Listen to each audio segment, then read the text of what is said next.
All right, President Trump and Mitch McConnell, they've been at each other's throats for weeks, and then suddenly they give this wonderful, a really stunning press conference. Here's just a taste. Wherever we go, whatever we do, we're gonna go through it together. We may not go far, but sure as a star. Wherever we are, it's together. And then it ended with this long, sloppy kiss. It was just embarrassing for everybody. But you know, the funny thing is the press, the media is now so immersed in this hatred that they didn't even really cover the press conference. They're just spewing craziness, so they missed the whole thing. Also, we have Dr. Jean Twenge is with us today. She's a professor of psychology. She's written a really interesting book called iGen, Why Today's Super-Connected Kids Are Growing Up Less Rebellious, More Tolerant, Less Happy, and Completely Unprepared for Adulthood. Now, the last one, that was true of me. I don't know about that, but like everything else, really interesting combination. I've read her stuff. Very interesting woman. We will talk to her, but first, trigger warning. I'm Andrew Klavan, and this is The Andrew Klavan Show. I feel hunky-dunky, life is tickety-boo. Birds are winging, also singing hunky-dunky-doo. Ship-shape, tipsy-topsy, the world is zippity-zing. It's a wonderful day, hurrah, hooray! It makes me want to sing. Oh, hurrah, hooray! Oh, hooray, hurrah! And not only is the mailbag tomorrow, so you get to ask, if you are a subscriber, you get to ask all your questions. I will answer them all. Personal questions, religious questions, political questions. My answers are guaranteed 100% correct and will change your life on occasion for the better. But if you don't want to wait for that, this very afternoon, 5 p.m. Eastern, 2 p.m. Pacific, I am doing The Conversation with Alicia Krause. So Alicia and I will be sitting there live. You can see us, let's see, how do you see us? Daily Wire Facebook page and the YouTube channel. Anyone can watch, but only subscribers can ask questions. A lousy $10 a month. I will solve all your problems for you. I mean, look in the mirror. You know, I'm just saying, look in the mirror. It doesn't have to be like this. For a lousy $10 a month, you can ask me questions. I will answer them. It will change your life. Also, while you're changing your life, you should also be changing your air filters. What a crappy segue. So, I take it back. You know, here's the thing. We're having another heat wave here. I hope it's only going to last for a couple of days, but it's like 90. Yesterday it was like 95 where I was. It's insane. It's October and it was just boiling. And that means you're stuck inside. I'm stuck inside with the air conditioning going all the time. And suddenly you say to yourself, you know, I should probably change the air filter. And then your wife says, what's an air filter? You know, an air filter is the thing that is in these devices in your houses. It keeps the dust levels down. It keeps some of the allergens out. It really keeps you healthier indoors. Americans spend 90% of their time indoors, where concentrations of pollutants are 2 to 5 times higher than they are typically outdoors. And if you suffer from any kind of breathing problems, asthma, allergies, stuff like that. So I have found that through Filter Easy, you can solve this whole problem.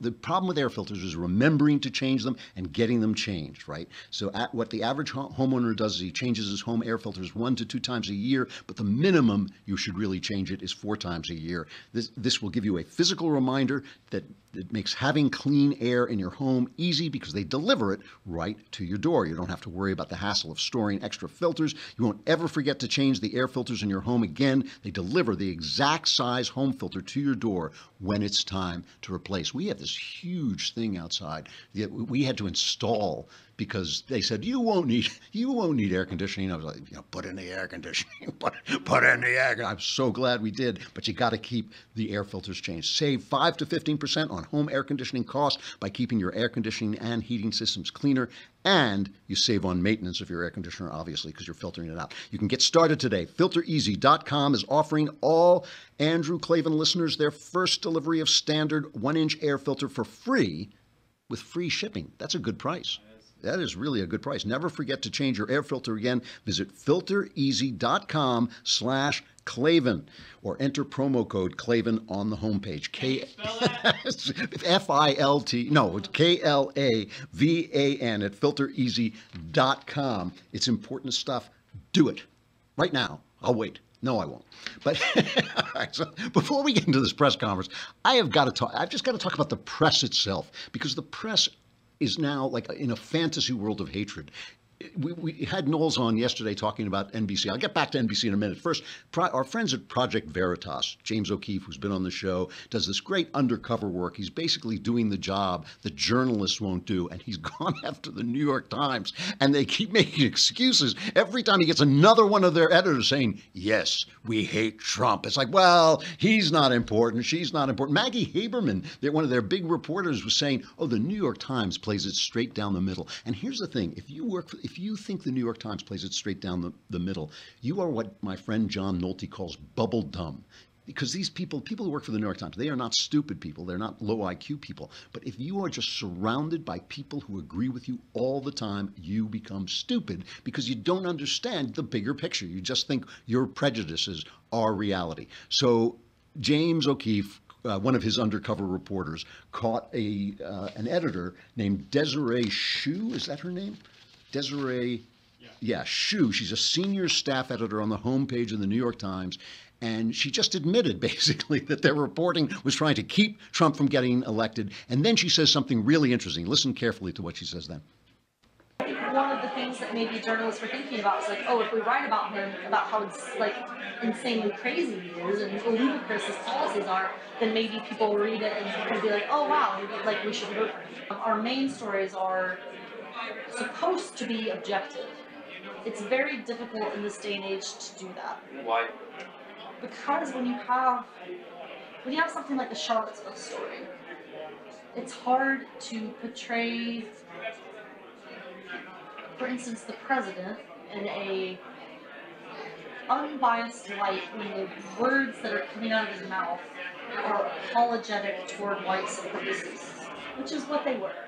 See, what's so interesting about this, she says it's hard to portray the president in an unbiased light concerning Charlottesville when the words that are coming out of his mouth are apologetic toward white supremacists, which is what they were. Now, we've already proved that they weren't. I brought in the transcript of what he said, and they keep saying, oh, he said there were great people on both sides, meaning great people among the white supremacists, but that is not what he was saying. He was saying there were great people among those people who were trying to preserve the statues and didn't want statues tore down. And since I am a person who thinks we should leave the statues up, and I'm definitely not a white supremacist of any stripe, he's obviously right. There are great people like me, like personally me.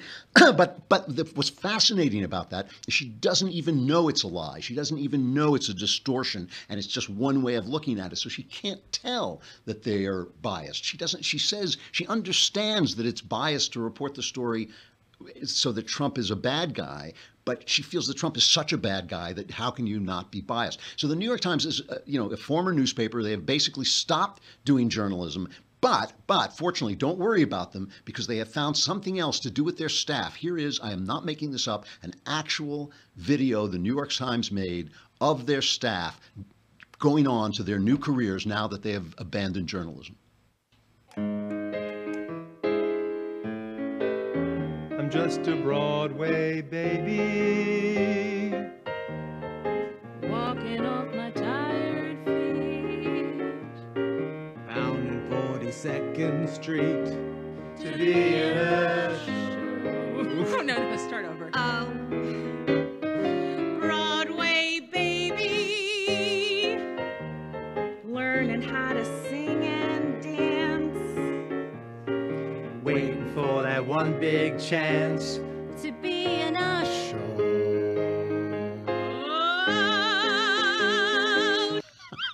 So it's like us, please, like us. You know, this is the newspaper that is selling communism. They're doing this thing called Red Century. I've talked about it a lot because it's just insane. They're writing articles about how women had greater dreams in Red China. You know, if you read, there's a book, a wonderful, wonderful book, if you ever want to read it, called Wild Swans, about 3 generations of women in China, and which shows you just how big their dreams were. Their dreams were, get me out of Red China. That was their big dream. And they had this other thing about how sex was better for women in the Soviet Union. I mean, it's insane, but they can sing Sondheim. I mean, they really belt out that Sondheim.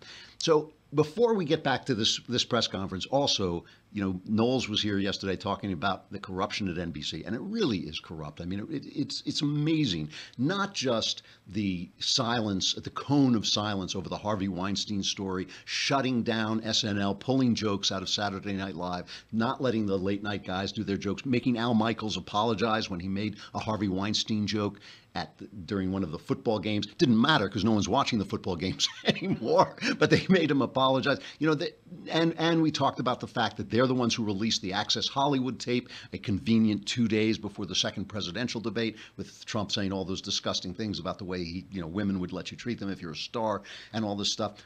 But NBC, I have to play this. This is on the Today Show, on NBC's Today Show. This is their feature on how wonderful socialism is in Denmark. I mean, these people who are silencing news, they're silencing their entertainment, they're making sure everything is Democrat, everything is left-wing, and they're selling you socialism. Listen to this. For 40 years, Denmark is ranked as one of the happiest places on earth. It's not a coincidence that people are happy here. Here, no job is less than any other. Alan Christensen works just 5 hours a day, but earns the same as a school teacher. On a scale 1 to 10, how happy are you? I would say maybe 8, yeah. Ambition is not celebrated. No matter what you do, you're no better than anybody else. And while some studies show the average American clocks in over 50 hours a week, here on average they work 37 hours. Mothers don't have to worry so much about childcare. In Denmark, you get a year off. Paid. And there's a feeling here in Denmark that nothing too bad will ever happen to you. The Danes trust their government. Yeah. They pay enormously high taxes. Every Dane is born with the right to free health care, free education through college, comfortable retirement. They're free to pursue a job that meets their passions and their interests. Now, I could go on for the entire show about everything that's wrong with this article, about the fact that, not celebrating ambition, what kind of society are you actually going to get, judging people by whether they're happy, which is a very weird judgment. What does that mean to be happy? You know, you're happy when things are going well, you're unhappy when things are going badly. You know, the other thing, I don't know if you ever saw the musical Rent. In Rent, there are these two, it's about the AIDS crisis, and there are 2 gay guys, and they're always singing this song about how they're going to Santa Fe, and everything's going to be great in Santa Fe. I can't even remember how the song goes. But so that is the way guys like Bernie Sanders talk about places like Denmark and Sweden. Everything is perfect there. You know, there's this guy, Michael Booth. He's a British journalist, but he lives in Denmark, and he wrote this book about, he's saying it's a nice place to live. Listen, I don't mean to insult the Danes. Hamlet was a little offbeat, but most of the Danes, I'm sure, nice people, beautiful country, all this stuff. But the quality of their free education and healthcare is substandard. They're way down on the educational rankings. They have the lowest life expectancy in the region, the highest rates of death from cancer. Their economic model cannot be sustained. It's all oil. It's all about oil. They get a lot of oil in Denmark and Norway, and they don't treat it like the Arabs treat it, where they just keep it in the hands, the petrodollars in the hands of a few, or the Russians, where they keep the petrodollars in the hands of a few tyrants. They do spread it around, so good for them. But ultimately, the oil when the oil prices drop, you get Venezuela. That's what they did in Venezuela. So it's like, plus, by the way, they don't let in anybody. They don't let in any immigrants. So it's just this lie, it's this lie. And I don't mean to run them down. The other thing is, you know what else the Denmarks can't afford to do? They can't afford to protect Denmark. The reason that Denmark isn't one of the Union of Soviet Socialist Republics is because we protect these countries. They are dependent on our armed forces to protect them, and we spend the money on that. We spend the money on research and development that their healthcare people don't spend. You know, that's why we pay so much for medicines and things like this. It's just all an illusion with cards and mirrors. Basically, Europe and Scandinavia live in our garage. They're like old people living in their kid's garage, complaining about how their kid makes their money. And it's just that I just wanted to point out that that is what the press is selling you, and they're corrupt. All right, so Trump comes out, and he gave a press conference about all these things, about how well he and McConnell are getting on. Obviously, like politicians do, they're getting together to make a push on tax reform. They don't want any personal feud to get in the way. But during the press conference, Trump was asked about the fact why he hadn't gotten in touch with the families of 4 U.S. soldiers, I think they were Green Berets, who were killed in Niger, October 4th. The Taliban killed them. And so here he made this remark, and this is just a little part of the press conference, but I want to bring it up because of the press reaction. Do we have that cut? The traditional way, if you look at President Obama and other presidents, most of them didn't make calls. A lot of them didn't make calls. I like to call when it's appropriate, when I think I'm able to do it. They have made the ultimate sacrifice. So generally, I would say that I like to call. I'm going to be calling them. I want a little time to pass. I'm going to be calling them. I have, as you know, since I've been president, I have. But in addition, I actually wrote letters individually to the soldiers we're talking about, and they're going to be going out either today or tomorrow. Yes. So the press, I mean, the left goes nuts. And of course, here's just like an example, all right? Several former aides of Obama weighed in immediately. Former White House Deputy Chief of Staff Alyssa Mastromonaco called it an effing lie to say Obama and other past presidents hadn't called the families of fallen soldiers. He's a deranged animal, she said. Donnie Deutsch was on TV. He's a commentator. I'm playing this not because it's offbeat. I'm playing it because it is typical of the reactions. Instead of saying, no, I haven't called them yet, and I'm going to call them, basically did the reprehensible, disgusting, soulless thing, callous thing of lying that these past presidents hadn't done it. Did we elect the worst person on this planet? No, I mean, I'm sure, like, every time you think he can't go lower, I practically want to cry. I want to cry. It's not weak. This is not about politics. And there's something so deeply wrong, evil, soulless about this person that's got his hand on the switch. And now, all of the articles say Trump makes a false assertion that Obama did. He didn't say that he never did. He said that he didn't always. They don't. Presidents don't routinely call them. They couldn't possibly. They write them form letters that are personally signed. They have all done this. Everything he said was absolutely in keeping. It seems like it took him a little long. Like if they were killed on October 4th, it took him. He said the letters are going out, but it seems like it may be he didn't get to it fast enough. I mean, that is unfortunate if that's true. But this is the hatred that just came bubbling up. So anyway, this whole thing, the whole press conference was interesting to me because it's basically an answer to Steve Bannon, who is waging, Steve Bannon always thinks of everything as war. He's waging war against the GOP establishment, and he's going to primary everybody. He was at that Values Voters, the Family Research Council does this Values Voters Summit. Bannon was there, and he was giving a fiery speech about how, he was going to take back Congress from guys like Mitch McConnell, and by primarying them with, his own candidates. And here's just a part of that speech. You're free men and women in the greatest republic in the history of Earth.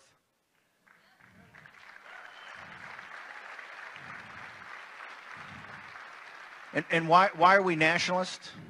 It's not ethno-nationalism. These guys can run that drill all they want. It's economic nationalism. It doesn't matter what your race is, your ethnicity, your gender, your religion, your sexual preference. It doesn't matter. Does not matter.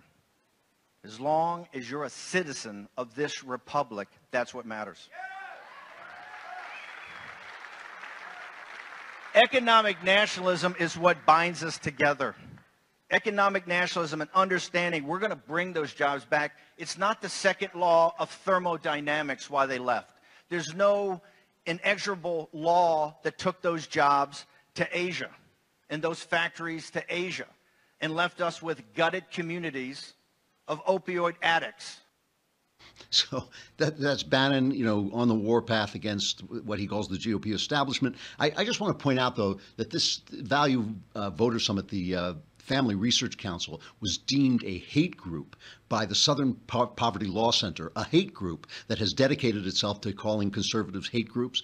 And a lot of the press on, just in this theme of press hatred, a lot of the press was like Bannon, because Trump was also there. Trump and Bannon speak to hate group. Trump is first person to speak to hate group. All baloney. I mean, there are conservative Christians. I don't agree with everything the Family Research Council says, but they are conservative Christians just putting forward that point of view. They are not a hate group in any way. And you could hear them applauding. These are conservative Christians when Bannon is saying, doesn't matter if you're gay, doesn't matter where you come from, doesn't matter who you are, what color you are. They're applauding. They're saying, yeah, that's right, you're an American. All right, we got a break, but mailbag is tomorrow. Conversation is at 2 p.m.